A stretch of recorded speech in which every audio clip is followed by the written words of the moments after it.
I took so many notes, guys. You're going to think I'm like a New York Times reporter. I took an unhinged amount of notes on this movie because it's probably the one on the list I've seen the most times recently. Yeah. Because it came out in 2024 and I have now watched it 4 times for various reasons. Anyway, we'll get into it. I have many. We haven't had a good romance in a very long time until now. Anyway, we'll get into it. Oh, I love that as an opening line. I am very, very stoked to talk about this. So let's start doing it. This is When Rom Met Com, the podcast where we break down what makes a date movie a great movie. We're currently working our way through Vanity Fair's list of the 42 best romantic comedies of all time to see if they had us at hello or were a big mistake. Huge. Today we are discussing number 27 on the list, The Idea of You. And joining us today is theatre vlogger, sometimes graduate of film school. What? Always graduate. Sometimes it enters the bio, sometimes it doesn't. There you go. I think it's important for this bio. Important graduate of film school. She has a BFA Big fucking what? from NYU in film. Thank you. Not your university. Ashley Hufford, thank you for joining us on the show today. Hello. I'm so excited to be here. I love talking about rom-coms. I love talking about rom-coms, and I love talking to you guys. And now everything's coming together. I think you're the first guest we approached. You just happened to pick a movie that was a little bit farther down the list. Well, I have a big problem with the list, so, it's fine. I think it's a bad list. Whoa, let's talk about it. The top couple are right, but there's some buck wild choices. Not your fault. You didn't make the list. Excellent use of the word buck wild. I tend to go chaotic. It is a chaotic list. It does not make any sense. I assume because it was made by committee, I think it was pooling a lot of people's votes in a kind of ranked choice situation, which always ends up being weird. Like there was a list. Are you a Crazy Ex-Girlfriend fan? I mean, I've not watched all of it, but I've watched some of it. There was a ranked list of every single song from the show, and there are like over 100 songs. And the song Where's the Bathroom, which Tova Feldsha sings when she's introduced as Rachel Bloom's mom, ended up as number 1. And they put in an editorial note that it was a failure of their voting process that let it be number 1 over You Stupid Bitch. Like, even though it's a great song, obviously. You Stupid Bitch is number 1. Obviously, clearly, not even, that's a song sung at Marie's Crisis, the musical theater bar in New York City. Nice. And that's not even a Broadway show. Oh, it's an honorary Broadway show. Yeah. But yeah, I think of that every time I look at this list. I just think about all the exciting rom-coms we get to discuss. Yeah. Oh, there's nothing that I'm like unhappy is on the list because even the ones that are kind of weird choices make for really interesting discussions. Like this one. Yes. I'm going to throw out an opinion. I think we've got the same opinion. I'm definitely on the same page. Say it, Ashley. Say it. It's not a rom-com. It's aggressively not a rom-com. But I have qualifiers to okay, it's not a rom-com. Jack's got a qualifier. It's a rom-com plot that a normal person has been placed into. I know I'm with like 2 non-Simpsons watchers. There is an episode called Homer's Enemy, and the concept of the episode was, what if we just put a normal person in an episode and see how they would deal with Homer Simpson? Yeah. I was sort of like, what if we just put an average person with incredible bangs into a rom-com and see how she would process everything? Now, I'm offended you would call Anne Hathaway a normal person, but it's fine. Instead of the hottest woman alive who's ever existed. Oh, totally. She is the hottest person alive. Ugh, she's disgusting and 40. Ugh. She's normal because Selene makes incredibly sensible decisions from beginning to end. Which you don't do in a rom-com. In rom-coms. I'm going to pause everything so I can give us the stats on this movie. Stats. We are talking about The Idea of You, directed by Michael Showalter, his second film on the list. There are only 3 directors with 2 films on this list, and they are Michael Showalter, Andrew Wan, and Nora Ephron. Oh my What a God. trio. What's the other one that was his? The Big Sick. Oh, Big Sick is, okay, that deserves to be there. This stars Anne Hathaway, Nicholas Galitzine. Second Nicholas Galitzine movie. Second Nicholas Galitzine. He was also in Red, White, and Royal Blue. This was our very first episode. I have a lot of problems with that movie. Sorry. I'm scared to say Ella Rubin's name to hear whatever feelings people have on Ella Rubin, who played Izzy in this movie. Delightful. An absolute delight. There are other people in this movie? I had no idea. Yeah, we'll get to that on our rom-com braid out supporting characters discussion. Annie Mumolo and Reed Scott. This was released on the 2nd of May, 2024. No budget nor box office information on this film, for it is a Amazon Prime Video, MGM Studio streaming whatever. Whatever. And it has a Rotten Tomatoes score of 81%. IMDb describes this as Selene, a 40-year-old single mom, begins an unexpected romance with 24-year-old Hayes Campbell, the lead singer of August Moon, the hottest boy band on the planet. They're so 7th grade, though. They're no St. Vincent. Doesn't mean they're not the 7th hottest boy grade. band. She's just into like singers, like female singer-songwriters.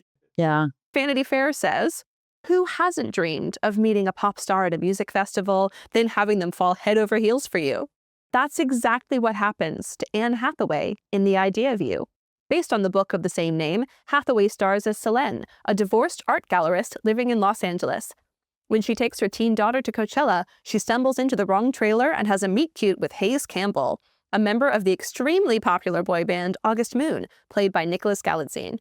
Despite a bit of an age gap, sparks fly between Selene and Hayes, and a May-December romance begins.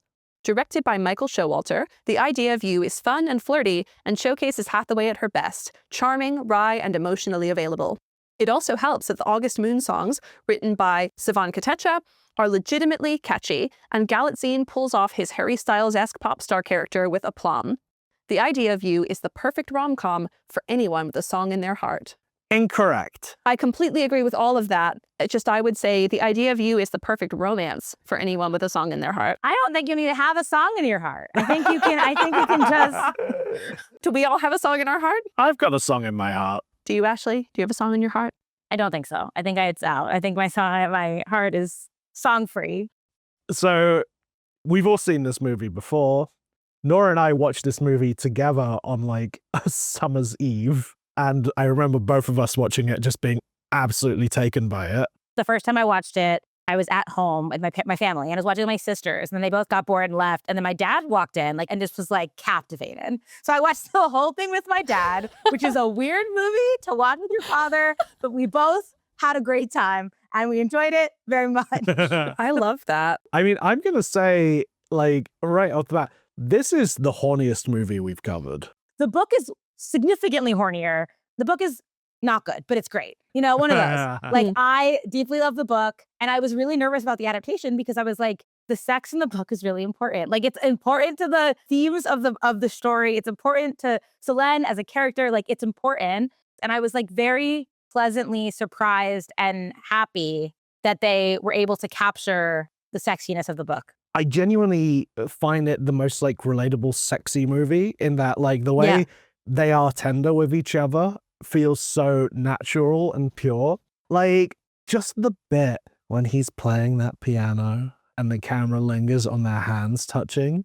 I'm weak at the knees at just that. Oh, I literally, As Nora knows, I think the hottest thing in the world, the hottest fucking thing in the world is Anne Hathaway being I'm gonna make you a sandwich. Oh. He talks about that sandwich all the time. I'm not exaggerating when I say that. Because I think about it all the time. I think it's my ultimate sexual fantasy now is that Anne Hathaway is let me make you a sandwich. It is a response to my love language. My happiest thing in the world is being able to provide for my friends and my loved ones. You know what I love about the sandwich? It's not the sandwich specifically. It's about how perceptive she is when he is hesitant about the restaurants she's recommending, and she realizes he doesn't want to go and be gawked at by strangers. Yeah. That is so sweet. It is very sweet. It's also very, very sexy. It's intimate. It is. The little moment when she is about to leave his trailer after discovering who he is, and then he asks her if she wants a drink, and she has a moment where she decides to close the door. Mm-hmm. Another person might just be I'm gonna leave. Or instead, she does decide to stay. They might never decide and just let themselves get swept along and never really actively participate in it. Yeah. She is actively participating in this, and that is sexy. Yeah. She's very in control in this movie. Ashley, what's the sexiest moment for you? Oh, that's a really good question. I'm a sucker for a good first kiss, and I think this is one of my favorite first kiss ever. Like, because he's playing the piano. I did literally wrote this. He's playing the piano. She walks up to him. He kisses her chest in this Oh my crazy moment, God. and then stands up, and he's taller than her, even though he's 1,000 years younger than her. It is the perfect film kiss. It is incredible. And then it makes so much sense because later on, he texts her out of the blue and is like, I can't stop thinking about this kiss. And I was like, yeah, that's the kind of kiss that you can't stop thinking about, even if you're a famous rock star. Yeah. So he's sitting at the piano and he pulls her in by the back of her thigh, which is hot. Hot. And then the way they kiss, it's not like a little delicate peck and then it turns into they both go in open-mouthed. Yeah. And it's one of those things where it's been building. I am advocating. I like to give honorary Oscars to people in the movies that we cover. Oscar to the intimacy coordinator for this film. I'll say this, I think their chemistry is off the hook in this movie. Oh my God. They're insane. So good together.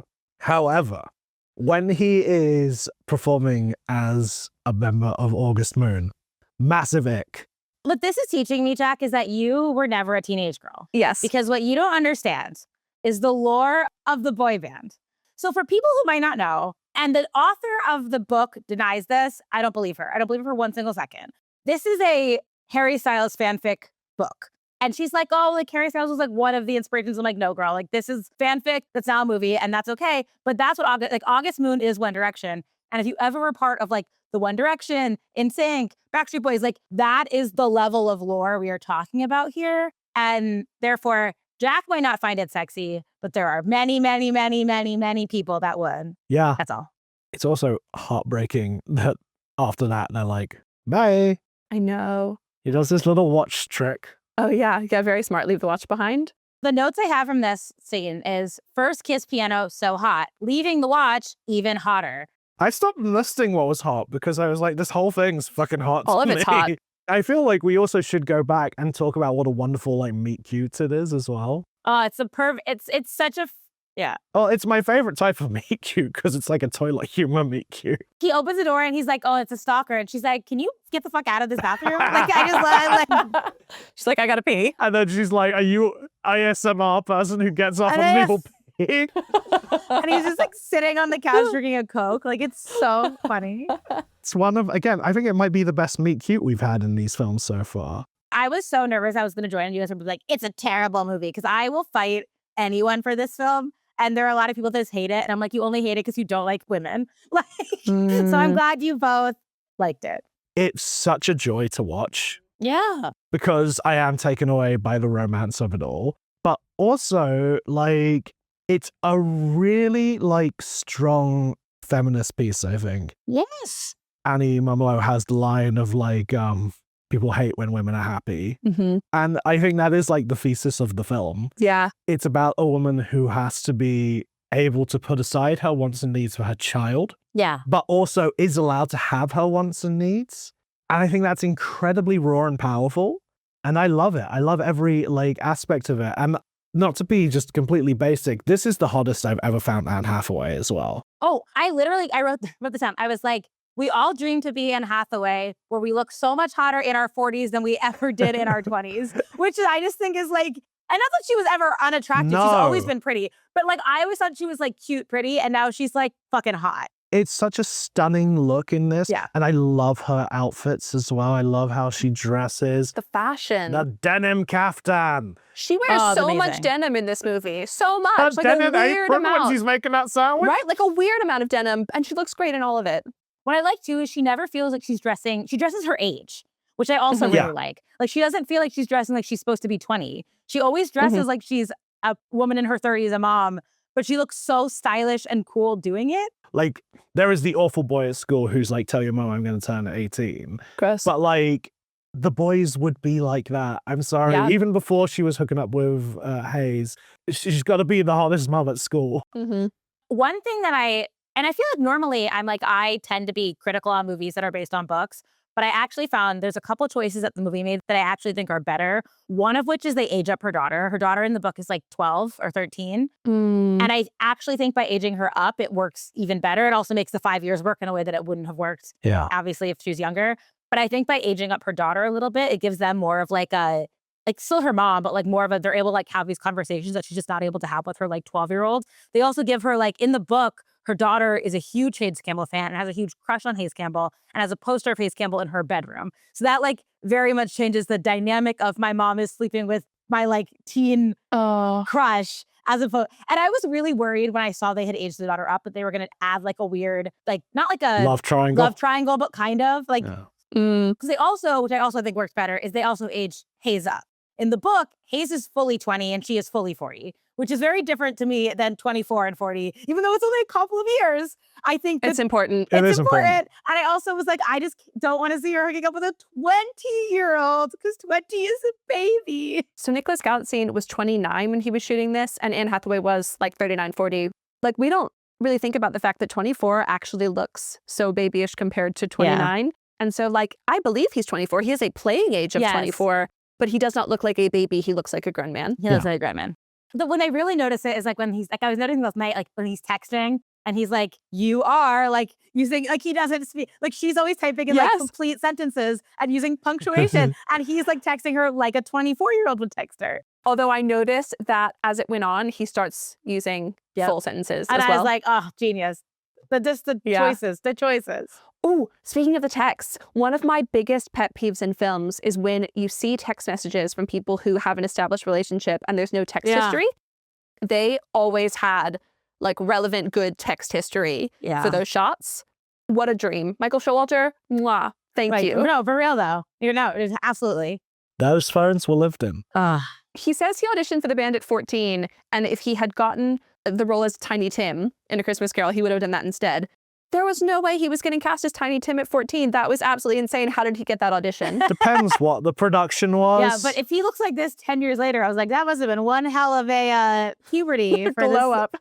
But he got booked for the boy band, which means there's no way he would have been appropriate to play Tiny Tim. Those are not, like, that does not overlap in casting type. I've long argued that Tiny Tim should be the front man of Christmas Carol. I think it's definitely a good choice not to make Izzy such a Hayes stan. Is it in the film it's Rory that she liked?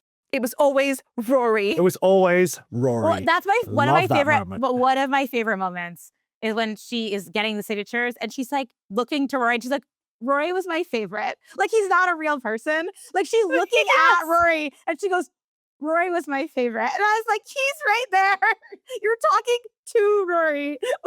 It is the most insane sort of meet and greet because it goes on for all of like 20 seconds.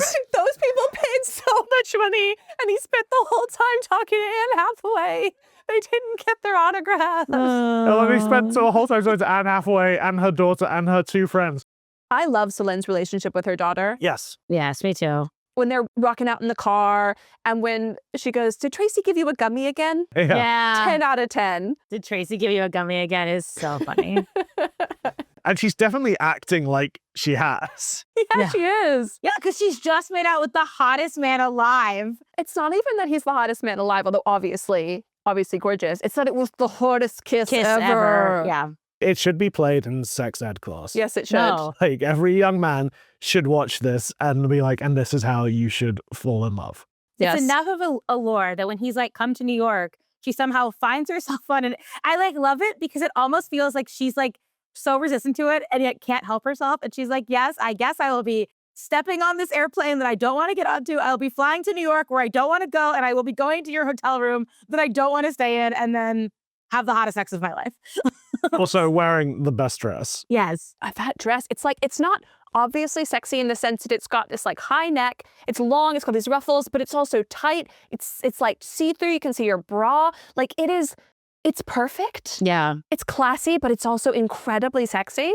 We aren't talking enough about Hayes' wardrobe because I love his little cardigan. That man. Oh, yeah. Oh, Jack, because my note was, I am going to add Nicholas Galitzine to my very short list, which currently includes Tom Hardy and my boyfriend, who can wear the fuck out of a cardigan. Yeah, he can really wear a cardigan well. It's a great cardigan.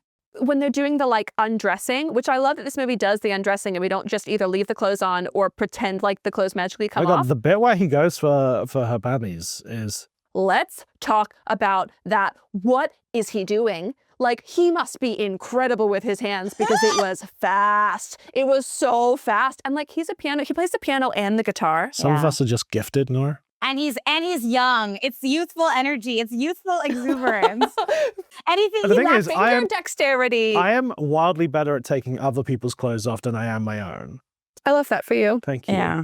I can't figure it out for me. With you, I don't care. Just pour it and get it off. It's not like he's ripping it. Like, that's what I like. No. If some man ripped off my very nice, I'd be pissed. He's like, no, Oh my I God. will. Oh, you know what I do think we skipped past? When he goes to her art gallery and buys every single piece in the entire art gallery. If a man is not willing to spend millions of dollars in art on you, what's the point? What's the point? I actually do not like that scene. I don't like that scene either. Because I think she's right to be annoyed with him and it feels he comes transactional. off as such an asshole in that scene. He does. But I think that's what's kind of charming because he's trying to impress her and he has no idea what, and he's just used to like these young girls who are, not young, his age girl, appropriately aged girls to him, who would think that was super hot. And instead she's like, who the fuck are you? And he's like, no, like I'm using my money to like woo you. And she's like, I don't want your goddamn money. I mean, she does take it. No, well, yeah, you're not gonna turn down all the money. But then he also does, he's established just having a genuine appreciation for art. Yes. At the meet and greet, the like one fact is they're like, we're all hungover and he's at an art gallery. Like they literally say that in the meet and greet where they're like, when we're all hungover on a Saturday morning, Hayes is out here going to museums in whatever city we're at. And I was like, see, he's a mature 24. He's not a normal 24. When she's in the trailer during their meet cute, one of the things I think is like the sexiest thing a man can do is be shy, be nervous around me. You know, and when he's like, would you like this drink or this drink? Or like, we have some snacks. And he's like, we have, what is it? He's like kombucha, which is basically, what does he call it? Wait, the kombucha is so funny. Yeah, I cannot remember. Right? Like he's like, he offers her kombucha and then gets like embarrassed by the fact that he's just done that. And he's like, oh God, Hayes, you're an idiot. And that is weirdly hot, particularly from a pop star. Yeah. He has an immense charm. Yeah. In the zeitgeist at the moment, there's a lot of talk about men written by women. Like, you know, Anthony in Bridgerton and Noah in Nobody Wants This. The way that people talk about it is, you know, the whole like women written by men, like she boobed boobily down the stairs. And it's like he looked into her eyes and articulated his emotions in a way that was clear and honest. Sorry, just to go back for 1 second. There's kombucha, which in case you've never tried it, it's kind of like a salad dressing, which is so, yes. What a sales pitch. He's so charming. And I think they do a really good job of understanding her draw to him. And even though she's like, this is so inappropriate, I am too old for this man, she's still like, but I'm also very taken with him. And yes, I will run away to Europe with you for the whole summer, which, I mean, I don't blame her. Yeah, I would. I think it's interesting to talk about like men written by women because this is written by a former writer of a When Rom Met Com movie. This is a Jennifer Westfeldt movie. Yeah. Ashley, have you seen Kissing Jessica Stein? Like years and years ago, but yes. The woman who plays Jessica Stein, Jennifer Westfeldt, also wrote that movie and she wrote this one. Okay. And there are so many parallels. Yeah. Like very specific parallels. She believes that nothing is more sexy than a good painting. Yeah. I said, I will say, I think the painting is ugly, but it's fine. The Anne Hathaway, the painting, I was like, this is an ugly painting. Well, that's why in Kissing Jessica Stein, they don't even show you the painting. Yeah, you never see it. But that's better, I think. I think it's better. It's like when Roger is writing his one song and then it's Your Eyes and you're like, this is the song. I want to picture that it's the best song ever written. Not here to go, oh, that? Tenacious D got it right with Tribute, you know? They're like, oh, this isn't the greatest song in the world. We're just telling you about it. Yeah. There's also, so Kissing Jessica Stein, the montage of dates at the beginning is very reminiscent of Anne Hathaway's birthday party scene here, where her friend has invited all these random men to try to start her up with, and they're all terrible. Men in their 40s, disgusting. I think it's so funny. It's like one guy is like, if he had just the dog, it would be fine. Oh, the fish. The turtle. Oh, no, I didn't have a problem with him. I did not get why Anne Hathaway was weirded out by him. Because he is like obsessed with his pets. That's fine. and showing me pictures of your fish and your turtle, I'd be like, tell me more. How old are they? What are they like? I think it's because she asked if he has any kids, and he's like, yeah. And it's just all different pets. I felt bad for the guy who just wanted to ask her on a date and really didn't know how to do He it. was a I mess. He was, know. yeah. Also, obvious parallel with Jessica Stein is that she works in an art gallery. Art gallery is one of our major rom-com jobs. I want to talk about this. What do we think is the reason that art gallery is such a popular job within rom-coms? My theory would be that it's just like, like you don't know anyone that works in an art gallery. Like no one's ever met anyone that works in an art gallery. So like it feels like a job that just is ethereal. Like this woman is classy. This woman is smart. This woman has a sense of purpose. She has weird hours, and therefore she can have dates at any time of the day. Because art gallery, you can just do it when you want. I think you are right, because I also think, like, if you're an artist, you can't be the lead. You've got to be the kooky best friend. Right, right. But like as an art gallery owner, you can travel, you can attend fancy events. And as a person who studied art, she has this like real depth of emotion and real like understanding of the world and a real aesthetic appreciation. But doesn't have to be creative in any type. She can just be a normal person. Isn't the most common occupation in movies like architect? It's like a combination of artistic and technical that allows you to make the person have kind of a range of skills as needed for the plot of the movie. You know, like there is really something to like these jobs. I want to talk about Anne Hathaway for a minute. I know we've talked about her a lot, but I just want to talk about her as a rom-com lead. To me, Anne Hathaway is kind of like, she's so charming and so normal. You called me out for calling her a normal person earlier. I know. But it's true though. Like she feels relatable in a way that I feel like a lot of other people just don't. I feel like she doesn't feel like she's putting on a character, I guess. Again, not a rom-com. But I feel like in a lot of rom-coms, none of the people feel like real people. They all feel like you're watching a rom-com. And what I think she does so well in everything is she always, even like in Princess Diaries, in Ella Enchanted, you still feel like she's a real full person. The reason I think for the three of us, she comes across quite likable, and the reason why I think a lot of people have like spoken out against like why they don't like her is she has massive theater kid energy. Yeah. Yeah. I cannot deal with people who hate Anne Hathaway for no reason. Remember it used to be like fashionable to hate Anne Hathaway? Yes. I can't deal with that. They were like, she's too perfect. She's too nice. It must be fake. She's successful. People hate when women are happy. Which is the plot of this movie. Yes. Yes. I will die on this hill. That infuriates me. The same thing happened with Jennifer Lawrence. Yeah. Amy Schumer did a sketch about it where she was like, oh, no, like I'm a female celebrity who's been oversaturated, so now I have to go away for a long time. Yes. That does not happen to like George Clooney. No. Not that men are never criticized, of course they are, but not in quite the same way that Clooney women are. is kind of like our go-to whenever we discuss this. Oh, yeah. It's always just like, it never happens to George Clooney. Yeah, untouchable. George Clooney and Adam Sandler are our touch points for untouchable male celebrities. Watch Jay Kelly this December on Netflix. But yeah, it's like women are built up specifically to be torn down because that is a narrative that forces engagement. And it feels like this movie is covering some of those themes. What I find so fascinating with the film is like, it's like these themes, right? First off, she's like this very fancy art gallery owner. She has this amazing house. Starter house. Yeah, starter house. A rich person starter house. Yeah, beautiful I house. wish that was my starter house. Right. By the way, the house isn't on Airbnb and you can stay in it. My friend did go to Georgia and stay in the house. But what I find so cool about it is that this woman who's divorced, her husband has left her for this much younger woman, and she's turning 40. And it's very much about her kind of finding herself outside of these like boxes that she's put herself in, right? Of like mother, wife, job. And now she's like, I can kind of break out of this box. My daughter's getting older.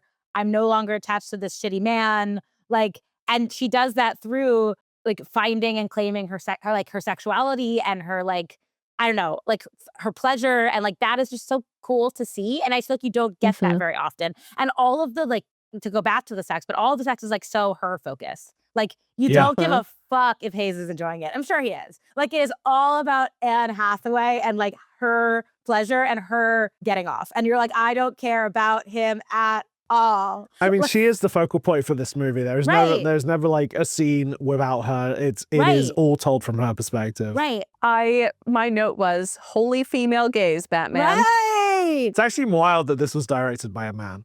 We like him. He can stay. I know. Michael Showalter, you're allowed. You're like Michael Showalter's a real one. Complete subject change. So we have a little tradition on this show where when Nicholas Galitzine plays a character whose phone number appears on screen, I add it into my phone and I try to call it. Oh. It's a tradition of this is the second time it's happened, so now it's a tradition. To make my favorite joke, if I had a nickel for every time that happened, I would have 2 nickels, which is not a lot, but it is weird that it's happened twice. Are you going to do it? Yeah, I did it, and it didn't work. So not only has Prince Henry blocked me, so has Hayes Campbell. Talking on good old Hayes Campbell, we've already established you guys are more boy band friendly than I am. How do we feel August Moon fits into the world of bands made for movies? Okay, so if you were not part of the Idea of You fandom coming into the Idea of You movie, they launched August Moon as a band on social media before the movie came out. They released a teaser for one of their songs, and then they released a full album. What was his name? Seven Kotecha. Kotecha, thank you. So he wrote songs for Ariana Grande, for One Direction, for The Weeknd. And so they like produced a full August Moon album that Nicholas Galitzine is singing on as Hayes Campbell with like actual backing vocals, with actual tracks. So like I will say, like this album is good. Like it is a solid pop I was album, listening to it on the way here. a solid album for an imaginary band. Like, and they were like, we're not gonna give you like shit. Like we're gonna pitch them as this is a great boy band. We're gonna give you great boy band songs. Dance Before They, we'll get there later when you ask me to give but Dance Before They Walk, great song. Great song! The other main songwriter on this movie was a guy named Carl Falk. Mm-hmm. And I read an interview with the two of them about how they approached this. And one of my favorite things they said is the interviewer, this is for GQ, the interviewer asked like, sometimes fake movies, the songs feel fake. Right. And how did you make it not feel fake? And they were like, honestly, we had to have a lot of discipline because when you write something, you kind of go, ooh, should we save this one actually? Because this could be a big top 40 hit with XYZ, like with this artist, this artist. And instead of doing that, they just use the really good ones on the movie, And that really shows. Yes. Something really fascinating about their approach to writing the songs for August Moon is those songs we see in the movie are covering 3 albums for them. So they wrote songs that started out as this is their sort of cutesy poppy intro album. And then the what would their sophomore album feel like? Oh, what would their we're trying to be edgier 3 years in feel like? Yeah. The other band members are all professional backup dancers. And so poor Nicholas Galitzine had to go to boy band boot camp to try to match their level. And I think he does a really good job. He does a great job. Yeah. His vocals are... his vocals are incredible. I'm talking specifically about the dance. Dancing. No, and his dancing is great. He serves boy band. Like when she's watching the music video, that whole music video is available online. And it's so silly and so funny. I do not like that music. I love it. You're wrong. You're wrong, Jack, and that's okay. Thing is, pop music, it's basically a parody of itself. Yes. And I mean that as a compliment. And I love stuff that is like that little level of self-aware. Yeah. That is so my jam. There is a lot to say about this movie. What do we think it says about it that it has wound up on this list? Where do we think it fits within the world of rom-com? It is a classic example of our favorite subgenre, not a rom-com, but it feels like a rom-com. They're just like little characters every now and then. I'm like, oh, that's rom-com. Like the woman she meets at the August Moon. At the concert? Who's your daughter's favorite? She's a complete rom-com character. Yeah. And if they fleshed out like the girls at the pool a little more, they'd feel more rom-com-y. The absolute worst people in the world. Yeah, that scene by the pool hurt to my core. Oh, it's just that you hurt for her. Or this is the embarrassment that she immediately feels. You're just like, oh, this is. Although again, if I was 23 years old and a woman who looked that good at 40 walked, I'd be like, how do I do that? I'd be like, woman, you've had a baby. Like, how do you look? I want all of your tips. Give me your skincare. Ash. Like you can't forget this other girl was busy because she knew 8 languages. I just like, it is so young 20-something to look at someone like Selene and feel scorn I know. instead of feeling awe. And I know that we're obviously primed because she's the protagonist and she's Anne Hathaway, but I think if I met her, I'd be like, tell me about your art gallery. Right. I also want to shout out the other rom-com character in this, which is Ava. I love Ava. Yeah. Like her face in that scene before she tells Selene that she's breaking up with the ex-husband, she is over it. Another big part of this movie is how men would be perceived in this situation and how women would be perceived in this situation. And Selene is almost a little guilty of it with Ava. We got in defense of Ava. She characterizes Ava as having ruined her life. And I'm like, she did not ruin your life. Daniel ruined your life. And Yeah. actually, Daniel saved your life because you're not married to Daniel anymore, and now you get to hook up with Hayes Campbell. So, But I do think that's a little part of the movie is that, you know, we have to like look at what happens to Selene, and she is completely judged by the world. All those people commenting about her online without her knowing her is similar to her not wanting to go get Thai food with Ava. you kind of mentioned this, Jack, and I do think the age thing does have something to do with it in the way that if this movie was about a man who is 40 hooking up with a 24-year-old girl, it gives me the ick. But when it's the opposite way, I'm like, you go, girl. Like, you do you. But also, it is different. I agree. I totally agree. if that movie came out, it would be like 1996 and it would be like the biggest movie of the year. Right. But it's also, the criticisms are different, right? Like when she's in a criticism line, it's like, ew, why would Hayes want to sleep with this old hag? LOL, Dan Hathaway.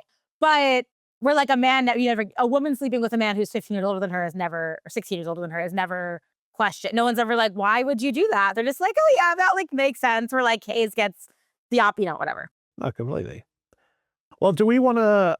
Ash, I forgot to mention this, I think, in our initial email, but we do a game on this show on the MTV Best Kiss Award. Oh. It's 2012, right? The awards were in 2012, which means we're looking at movies from 2011, potentially. Halfway through 2011 to summer 2012. Okay. There's one winner and then 4 other nominees, and they are split, much like The Idea of You. There's a bit of an age gap in that 3 of the 5 films on the list are young adult franchises, and 2 of them are like grown-up romance movies. One is a rom-com, and one is a romantic drama. So with that in mind, who was the winner, Jack? You know. So it's Breaking Dawn, right? Yes, Yeah, it it's is gotta be Kristen Twilight, Stewart yeah. and Robert Pattinson in the Twilight Saga Breaking Dawn Yeah. Part 1. Hunger Games is that year too, right? Is that the first Hunger Games? Yes, it is the Yeah. first Hunger Games. Jennifer Lawrence and Josh Hutcherson. What is our 3rd young adult franchise? Young adult. That's not The Fault in Our Stars years. That's a bit later. No, that's yeah. like 2014, I think. Yeah. I would call it a young adult franchise, but actually it's sort of a children's franchise, this last one. Oh, it's Harry Potter. It's Harry Potter. Yes, Yeah. it is Harry Potter and the Deathly Hallows Part 2. This is Ron and Hermione kiss. Obviously, Ron Yeah. and Hermione. That's the only kiss that deserves. There are no other kisses in those movies. I cannot believe Rupert Grint is up for best kiss ever. I can't believe anyone has ever kissed Rupert Grint. Okay, what are our 2 grown-up movies? 2 grown-up movies. Are they comedies? One is a romantic comedy, one is a romantic drama. Okay. Romantic drama. And they're like grown-ups. I mean, they're adults. It's not This Is 40. No, not quite that grown up, potentially, just not teens. Can Yeah. you give us a comparison? So this is a hint only Jack will know, but the rom-com is one of our guests' favorite rom-com, Joshua from episode 4 on Sweethearts. Oh, yeah. It's an ensemble rom-com. Yes, like big ensemble cast, sort of multiple storylines, and all the storylines come together at the end. It's got like a big comedic star at the center and a young hot star as the 2 male leads. And then it's sort of dramatic actress, older female lead, Okay. and young, both Academy Award winning female leads. Ooh. It's got a hell of a cast, this movie. Yeah. The lead comedic actor was on like one of the biggest sitcoms in America. I will start giving actors, and we'll see how many actors until you get it. Okay. Julianne Moore, So something to do with children, because she's only in... Julianne Moore's always the mom. Ryan Gosling, Oh, what's it called?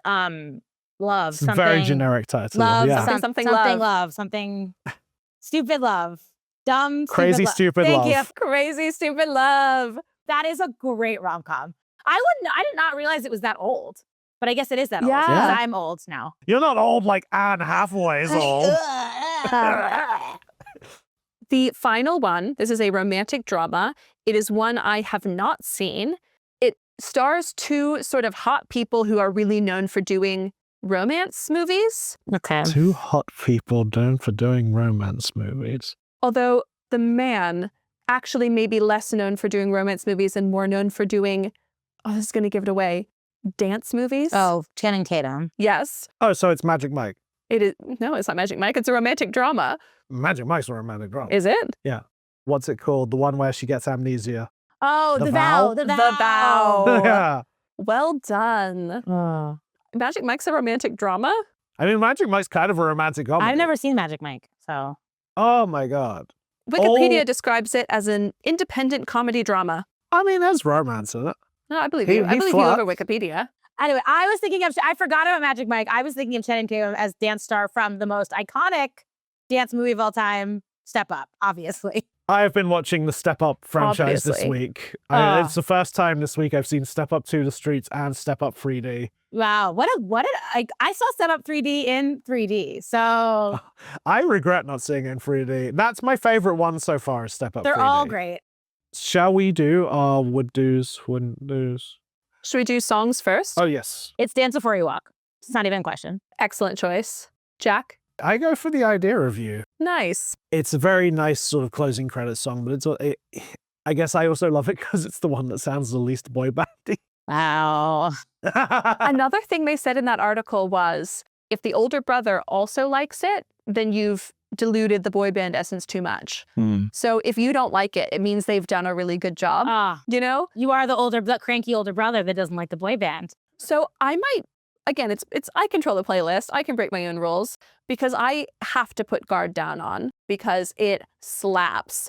But I kind of want to give a little nod to the non-diegetic music in the film. And I think the best use of one is their like post-sex food ordering when he gets like chicken fingers and he's doing the sexy dance with the chicken fingers. It is to Dance Hall Days. Yeah. Yeah. This was quite an easy one to pick, actually. I debated for a while between Guard Down and Dance Before We Walk, but I'm really glad you picked it, Ashley. I got you. Are we moved to would do's? I would absolutely go for Thai food with Ava because that girl feels like she has been through it. It's true. It's fun to collectively bash an ex as well. Oh, it's the best. The friendship of an ex's ex. Oh, forever. Selene is really missing that opportunity, and I think that's Yeah. disappointing. My would do is anything for Selene. I get it. Super valid. I genuinely don't. I can't think of like a film character I'm more attracted to. Ashley, what would you do? I would absolutely fuck off to the summer in Europe with my super wealthy, hot, rich boyfriend and spend the summer just being a groupie to his band. I can't actually think of a better way to spend a summer than I love that he has to talk her into it. I was like, girl, if you're a gallery owner, you're like, I gotta look at art in Europe all summer. Bye. Oh no. I was like, you have no more art to sell. He bought it all. Another shout out to the other two people who work in the gallery who are also like rom-com adjacent characters. Yes. Who are like, when she's like, you don't know who August Moon is? He's like, no, I'm busy being in my 30s. I'm Yeah. it's so good. Jack, what wouldn't you do? I wouldn't let the bandmates and groupies at the pool get away with their shit. Yeah. I'd be like, hey, because like Hayes like reacts to it, but it's kind of a way that's like, oh, why'd you do that? I'd be like, hey, fuck you, buddy. You know, you speak 8 languages. Why don't you just go learn how to say sorry in one of those? Yeah. I would do anything for Selene, and I'm not going to let someone hurt her. Okay, I know this is the right call as a mother, but your daughter's also like 16. Like she can get over the fact that you're dating a super hot celebrity. Like I get it. I get why she breaks up with him, but also why? Why? You don't have to. I wouldn't read the mean stuff people were saying about me online if I knew it was there. What I Yeah. would do is I would either hire someone, or if I was not in a position to hire someone, I would ask a friend to keep an eye on it and tell me anything that I need to know. Yeah. her boyfriend is like a millionaire. He can hire someone to security to keep an eye on anything that looks like a death threat. Exactly. Money solves all problems. They do not need to be looking. Yeah, I would use those resources to cocoon myself from that, you know? My other kind of wouldn't do is that I just simply would not be famous. I don't know if I would actually take the opportunity to date someone like that because of the criticism that would come with it. It would really depend. Like, I would have to be really, really into them. He'd have to be playing you that piano and then slightly touch your finger, kiss your stomach. Yeah, he would. If he did all those things, yeah, I probably would. But like, I cannot imagine anything worse than the level of fame that we are shown in this movie. Yeah. They do such a good job at making Selene be like the most relatable person because of that. Like, she has no desire to be in this relationship, but she just can't help herself that she just falls in love with him. And she like hates that, like, him being famous is like his least attractive quality. I would not want to live like that. Yeah. And I think And even ultimately that's the decision she also ultimately makes. Yeah. Have done's? Okay, I do have a good one for this. My high school boyfriend, he was in a band. He was the lead singer and guitarist of the band. And when we went to prom together, he asked me to prom at one of his concerts. Him and his band are performing. And he dedicated "Do You Want to Be My Girl?" But he changed the lyrics to "Do You Want to Go to Prom With Me?" And I was very taken by it. Very, very taken by it. Oh my God. Iconic. And I would definitely fall for a man who dedicates a song to me, even if he does it to other girls. I don't know about it.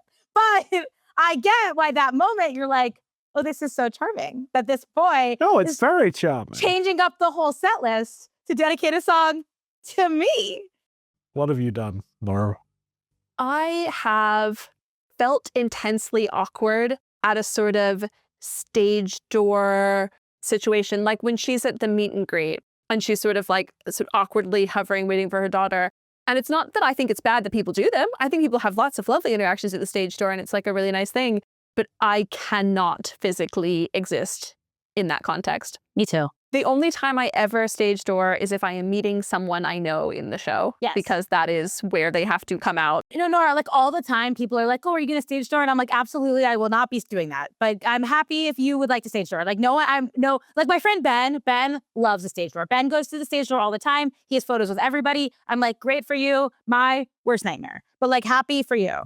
Yeah. I have definitely relived situations in my head in front of the mirror and like put myself like, and I should have said this. Yeah. I saw Selene, my beautiful Selene doing it, and I'm like, oh yeah, I know this. I know this moment where you're like, I could have said this, that'd be badass. But I didn't. Yeah, get it. Shall we rom-com braid out? Can we talk about one more thing? Ooh. I want to talk about the ending. Like, just very briefly, because the way, spoiler alert, if you haven't read the book and you don't want to know, the book does not have a happy end. It's not a tragic ending, but it's not a happy ending. Because basically, she breaks up with Hayes. He spends weeks and weeks calling her, trying to get her to come back to him, not giving up on her. And then I think the last line is like, and then one day the calls just stopped. Right. Wow. Devastating. But I do not like that at all. So I was really interested. I was like, how are they going to end the movie? Because I was like, why can't they come back together in a couple of years? When he's 30 and she's 50, she's still going to be hot. Like, it's fine. And so I really loved that they set this like very specific, like 5-year, like we'll reconvene in 5 years and like see where we are. And I thought it was just really eloquently done. And I also love the fact that you don't have to see anything else. Like, you see the Graham Norton interview, you see the idea view, and then you see him just show up. And it's just that moment of looking at each other and you're like, they'll be fine. But I'm really happy they decided to give us that little moment of joy. That was something in the book that was like, I remember finishing the book and just being like gutted because I couldn't believe that was how it ended. The only real issue in the ending is that she doesn't have the bangs. But they have to show that she's aged 5 years. You know how women often get bangs when they have a breakup? By the way, for British listeners, we're talking about a fringe. Oh, yes, thank you. Oh, yeah. So Anne Hathaway growing out her bangs in this is like the opposite. It's like she's coming into herself. There's good things are happening for her. Also, can I just say, Anne Hathaway had both a personal hairstylist and a personal hair consultant, 2 separate people on this film. And they both did not get paid enough. They both should have gotten paid more. Agreed. Because her hair is excellent. I want to talk to Anne Hathaway's hair consultant. If you'd like to come on the show, please call us. I mean, we're still trying to get the hot gluer from But I'm a Cheerleader. We are still trying. We've approached him. Love that movie. Another little fun bit of trivia that I found. This is on IMDb. There was also an IMDb review that called it Notting Hill for millennials, which I was like, funny. You know, in the like montage of all the negative headlines, one of them is from Horse and Hound, which is an actual magazine, but it is the magazine that, do you want to explain, Ashley? Hugh Grant in Notting Hill, when he goes to the press day, tells them he works for not Horse and Hound, where there are horses and hounds, and he's never seen the movie, and he doesn't know it's a space movie. Oh, it's so good. Sorry, that is my #1 all-time rom-com ever. I watch Notting Hill at least 4 times a year. Like, there is not a movie I love more on this earth. It makes so much sense then that you vibe with this one so much. Yeah, I actually hadn't thought about how like they are very similar. Very similar. That's the best joke in Notting Hill. Notting Hill is a rom-com that's heavy on the romance, while this is a romance that is light on the comedy. If Selene had friends. Which I think that transitions us really nicely into the rom-com braid out. Yeah. Yes. So the rom-com braid out is a scientifically graded scale in which we rate the film we've just seen on 4 different scales. The first 3 being leads and chemistry, then supporting characters, and then plot. And then the rom-com scale, which is a 0 to 100 scale of, is it more romantic or is it more comedic? 0 being more romantic, 100 being more comedic, 50 being the perfect balance of rom and com. Nora, would you like to kick us off? So for leads and chemistry, I went 5. Oh, it's like 15. Sorry. I mean, right. 45, 100. I don't know. Yeah, it's like a 200. Yeah. I went 5 as well. Yeah, their chemistry is off the fucking charts. It's crazy. Like, I was imagining the screen test where they're like, oh, who should we cast? And they put the 2 together and they're like, okay, casting over. Casting decided. Honest to God, like the second they put the camera on the 2 of them, they must have been like, everybody go home. Oh, no one else. We've got it. Yeah, their chemistry is crazy. Yeah, I'm obsessed. That's one of the reasons this film is so watchable. Yes. Mm-hmm. And they are also both such skilled actors. Yes.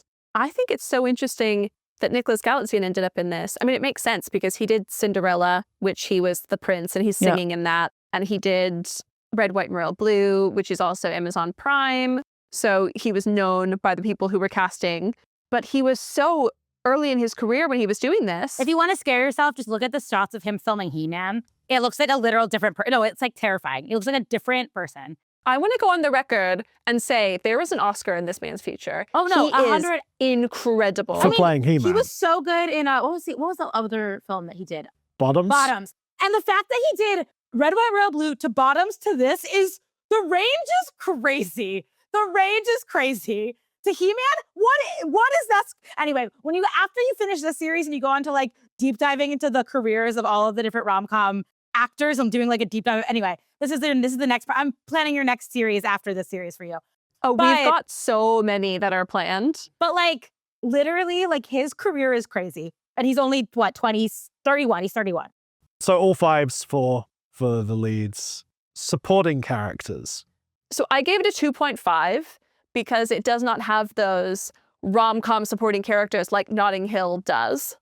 It's kind of like Red, White, and Royal Blue, where there were a lot of supporting characters who would have been fun if we actually got to spend more time with them. Exactly. Which you do in the book, which is amazing, unlike the movie, which is garbage. Anyway. Oh my goodness.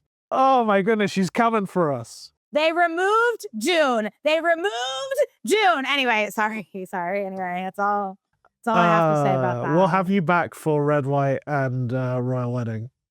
Ugh, they can't get married without June. How do you just bring her back and I won't even say anything.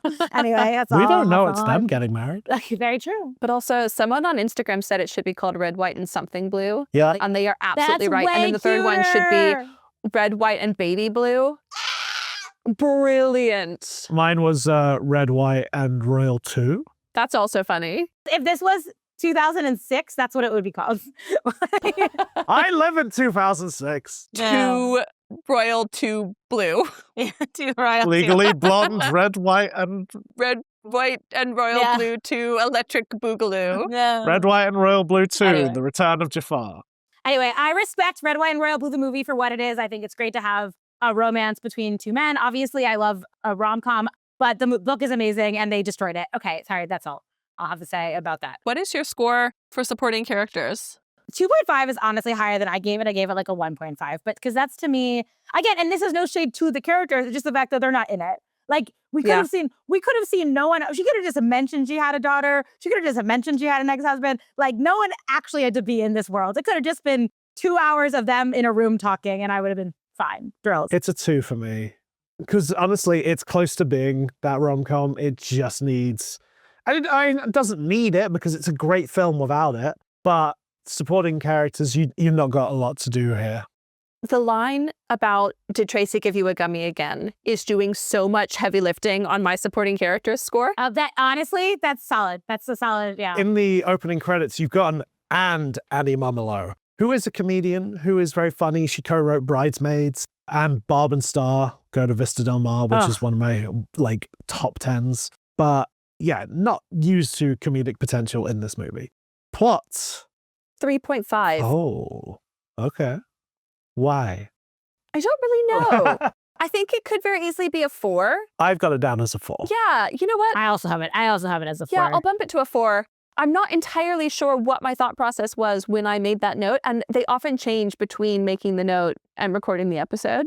Again, as we said, my favorite rom-com of all time is Notting Hill, and so I think, to me, the story of regular person and celebrity is very catnippy. Yeah. But it very much is light on plot because at the end of the day, this is a character piece about these, specifically really Selene, but these two people falling in love. So the plot is not a plot. It's just them being together, which is also fine. I'd watch 100 hours of it. Same.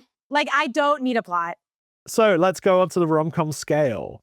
Nora, where are you sitting on this 0 to 100? 15. These are two funny actors. Yeah. It's just not intended to be a comedy. Yeah. I went for 23. I think 25 is not right because it's not a quarter comedy. Mm-hmm. But the thing is, I do laugh in this movie. Me too. There are moments that I laugh, so there's definitely some comedic beats within it. I properly laughed at the other August Moon fan at the beginning.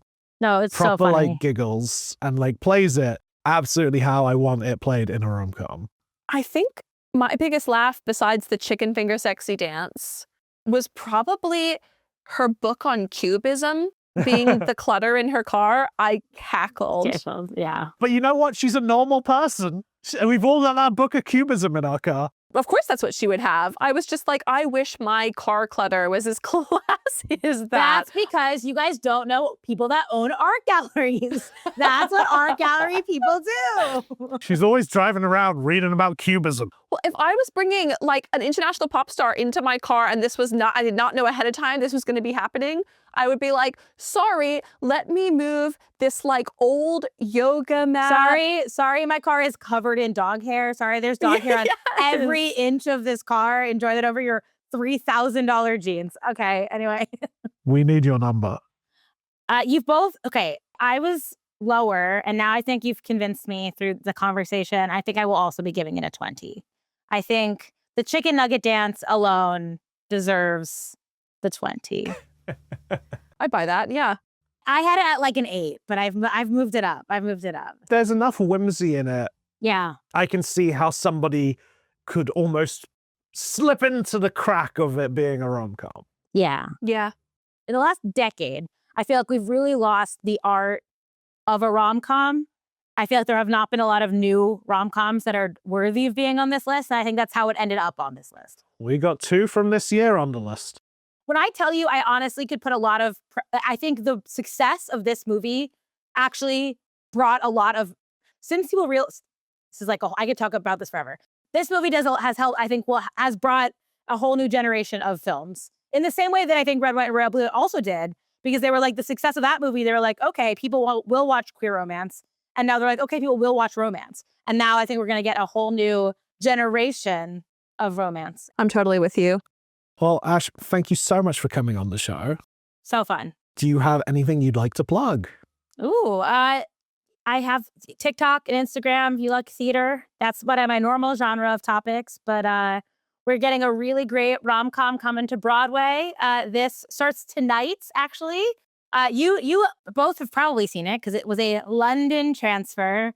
It is Two Strangers Carry Cake Across Manhattan. We have seen that. Opens on Broadway tonight. So good. Delightful. Sam Tutty, a little perfect little angel. Very excited to see it on Broadway, and I think it'll do well. Perfect holiday little rom-com. Well, thank you so much. Yeah, it was so fun. I'll always come yap for 2 hours about movies I like. So This was an absolute delight. We'd have you back anytime. Please, I would love to join. Yay. Yay. This has been When Rom Met Com. You can find us on Instagram and TikTok at When Rom Met Com. There are links there to the Vanity Fair article, to our Letterboxd, and to any other fun things we found and want to share. You can DM us or send us an email at mail@whenrommet.com. Get it? We'd love to hear your thoughts on the films, what rom-coms you think should have made the list, your best would-dos, wouldn't-dos, and have-dones, or anything else you'd like to hear about. If you've had a nice time today, please consider leaving us a review or following us wherever you get your podcasts. Next time, we'll be discussing number 26, Enchanted. Thanks for listening, and remember, we don't hate you. Not even a little bit, not even at all.